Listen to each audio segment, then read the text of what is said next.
this morning on the growing problem of childhood obesity and diabetes is being described as alarming. A new medical study says type 2 diabetes is especially dangerous for children because it is harder to treat and to control it. Tonight, we zero in on a disease showing up in more children, yet there is no cure.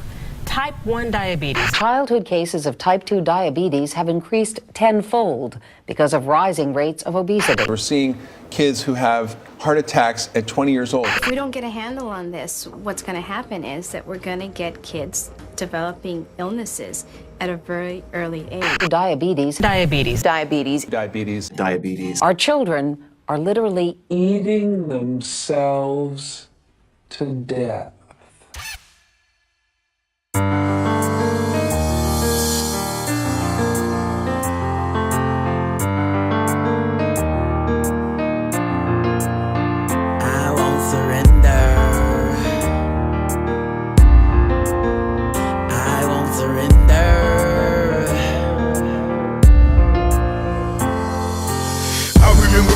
Not having much, mama put her life on the line for us. Each and every day trying to keep us safe.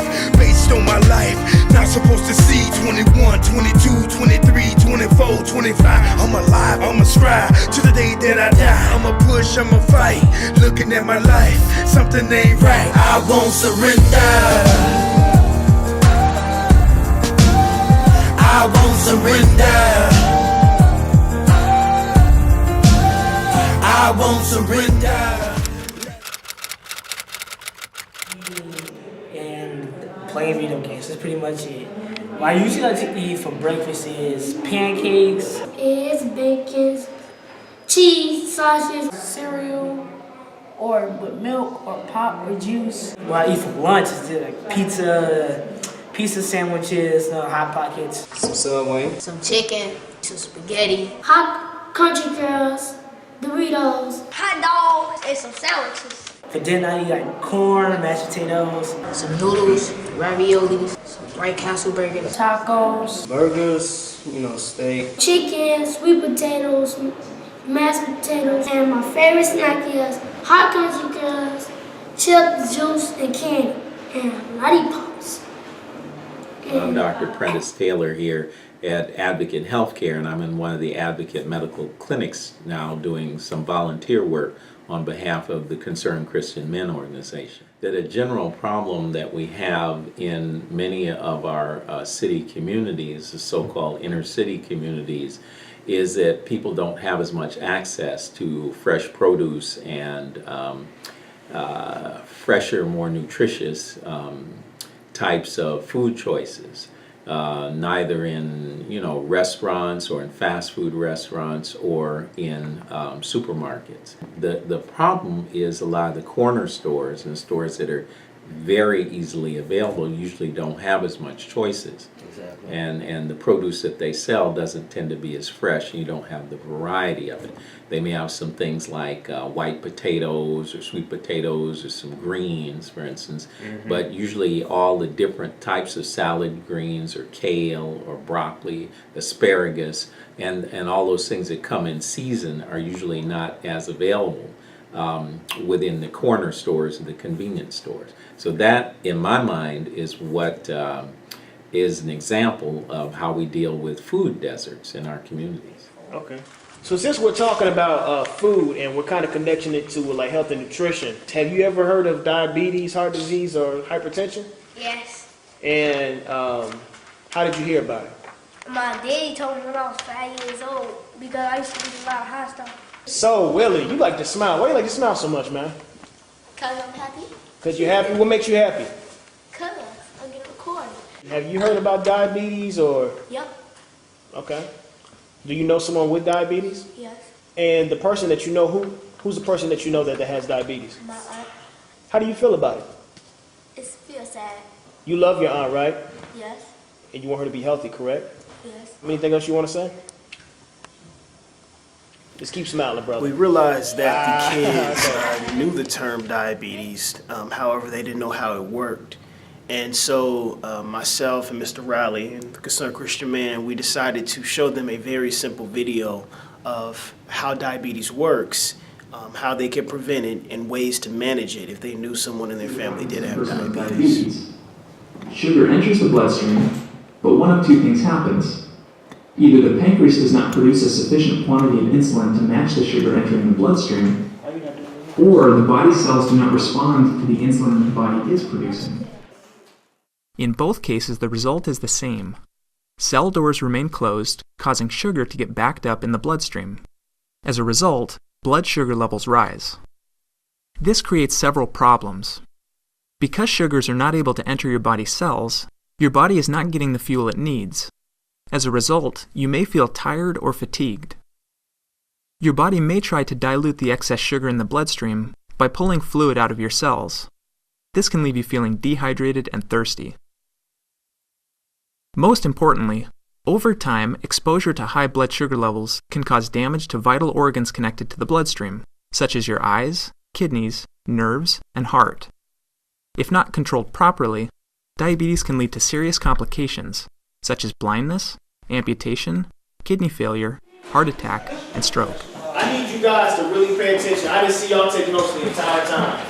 And to keep it real, I'm gonna be honest with y'all. Diabetes in the Black and Latino community is real bad. So this information y'all can share with your grandmothers, your aunts, your aunts, your uncles. This is vital information. We're trying to teach you guys some stuff that can help y'all live longer, okay? Can somebody read me the last question? Deontay. What are a few ways you can manage diabetes? What are a few ways you can manage diabetes? I learned that you get diabetes from too much sugar and high blood pressure. I learned that there's a big difference between healthy stuff and sugary-free stuff, and that too much sugar can kill you. I could use what I learned to help my family and community, to tell them eat healthy, don't eat a lot of sugar. If you eat a lot of sugar, you could get diabetes. Don't drink a lot, don't smoke a lot, you get heart disease. I learned that diabetes is a bad thing to have, but if you can live from it, but if you don't eat healthy, you could still have it. You don't work out or exercise, you could get diabetes and you won't grow up to be what you wanted to be in life. In general, people should try to drink more juices, pure juices, and water. So usually when you're in a store, if you look at labels, it'll say, in fact, the example I have is a smoothie I have right here. It says 100% juice on the label. So that tells you what to look for, something that's 100% juice, whereas a lot of juice drinks are only 2% or 3% juice. I mean, the juice is just like a little flavor in there. It's basically sugar water. Yeah. And that's what people should avoid, is a lot of juice drinks, which don't have much nutritional content. I would be also remiss if I did not mention to the young men and their families that regular exercise is very important. It helps with the breakdown of food, has many health benefits. So, as you know, in the Concerned Christian Men program, we do certainly encourage exercise and physical fitness. So I would say it's all about life and balance in terms of eating healthy and being healthy in terms of your activities. Make sure all the chips get at least a little bit of, okay, maybe a little more in that corner, Omar.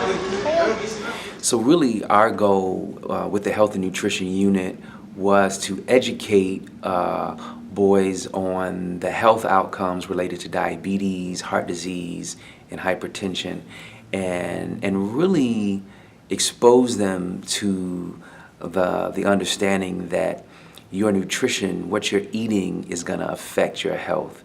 So we were like, well, how can we actually demonstrate this to these young men? So we were like, okay, we have to make some stuff. Right. So then put your tomatoes on there, just grab some. Just put some tomatoes on there. So kids love nachos. I understand, I love nachos too. So I was like, okay, we're gonna make some vegan, vegetarian nachos. So I went out and got some vegan cheese, some vegetarian chili, some blue chips, some blue nacho chips, and some tomatoes, some onion, and boom, they loved it. Here, I think this one is free. Also that day, I made some fresh, natural, organic smoothies for the boys too, to show them that alternative to a juice drink, but coming from natural fruits like strawberries, bananas. We even added chia seeds. And we had the boys blend them as well so they can like actually see the process. And it was really cool.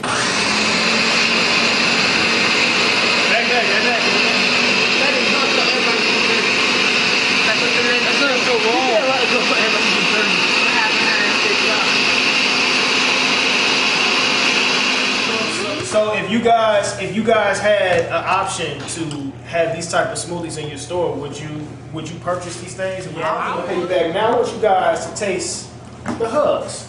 Okay? And taste the difference. The hug just usually like they add sugar.